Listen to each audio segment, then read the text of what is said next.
এই গণভোটের রায় বাস্তবায়নের দাবিতে বিক্ষোভ সমাবেশে নিশ্চিত হবে ইনশাল্লাহ। সবাইকে ধন্যবাদ। 11 জনের ঐক্যদের ধন্যবাদ। জামালপুরবাসী সকলে বলি সালাম, আসসালামু আলাইকুম ওয়া রাহমাতুল্লাহ। বাংলাদেশের আপামর জনগণ 69 হাফুটকে জয়যুক্ত করেছে। সংগ্রামী সাথী, আমরা ভেবেছিলাম একটি নির্বাচনের মধ্যে সংগ্রামী সাথী বন্ধুগণ, আমরা যাত্রা বন্ধ করতে চাই। 70% মানুষকে সাথে নিয়ে আপনাদেরকে পতন করা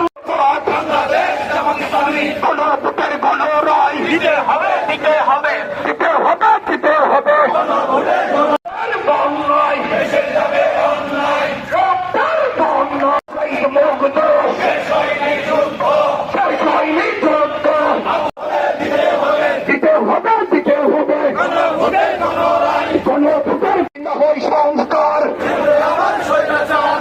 আবার স্বৈরাচার, স্বৈরাচারের ঠিকানা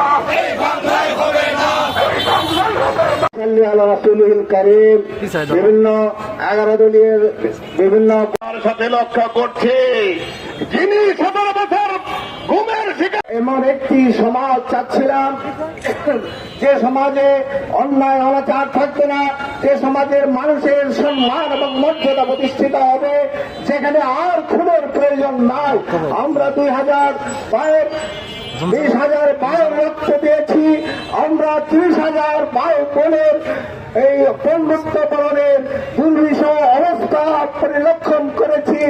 কাজেই আজকে আমরা আর রক্ত চাই না, আজকে আমরা আর নির্যাতন জুলুম চাই না, মানুষের প্রতি কোনো অন্যায় হোক এটা চাই না।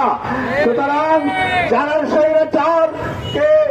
স্বৈরাচারের পতনের জন্য রক্ত জড়িয়েছেন, বুকের তাজা রক্ত ঢেলে দিয়েছেন, তাদের প্রতি, তাদের রক্তের প্রতি সম্মান দেখিয়ে অবিলম্বে এই জুলাই সনদকে বাস্তবায়ন করার জন্য উদ্যোগ গ্রহণ করার আবেদন জানাচ্ছি। এবং যাতে এটা না হয়, তাহলে যদি এই আবেদন কার্য না হয়, বাংলাদেশের জনগণ আবার রুখে দাঁড়াবে ইনশাআল্লাহ। বাংলাদেশের মানুষ অত্যন্ত সম্মান এবং মর্যাদা রাজনীতি দেখতে চায়, পরস্পরের প্রতি শ্রদ্ধাশীল রাজনীতি দেখতে চায়, কোন হানাহানি, কোন মারামারি, কোন জুলুম এবং চাঁদাবাজি দেখতে চায় না। বন্ধুগণ, আমরা 17 বছরের একটি স্বৈরাচার শাসনের পতন ঘটিয়ে 2000 যুবক ও যুবক ভাইদের জীবনের বিনিময়ে গত 12 ফেব্রুয়ারি জনতার মতামতের মাধ্যমে আমরা একটি নতুন সরকার পেয়েছি।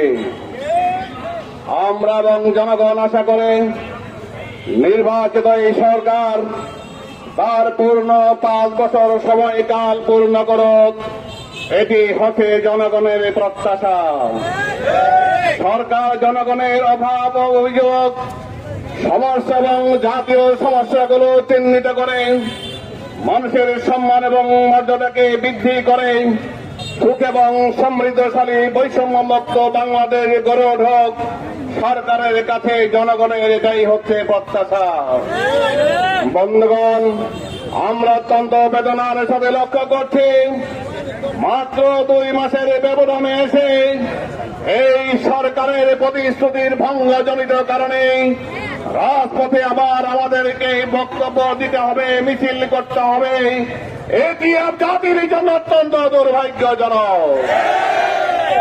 আমরা আজকে যাদের সাথে আন্দোলন করলাম, যারা অধ্যাদেশগুলো বাস্তবায়নের জন্য অঙ্গীকার করলেন, সংস্কারে নীতিমালা প্রণয়ন করলেন, অধ্যাদেশের আইন কি হবে তারা পরামর্শ দিলেন, গণভোটের দাবি বিষয়বস্তু কি হবে নির্ধারণ করলেন, জনগণ আমাদের সদস্যমত পোষণ করল।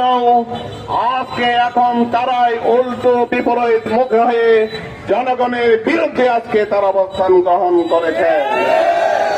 আমরা পরিষ্কার করে বলতে চাই, ওই জনগণ স্বাধীন বিচার ব্যবস্থার জন্য অধ্যাদেশ জারি করা হয়েছিল।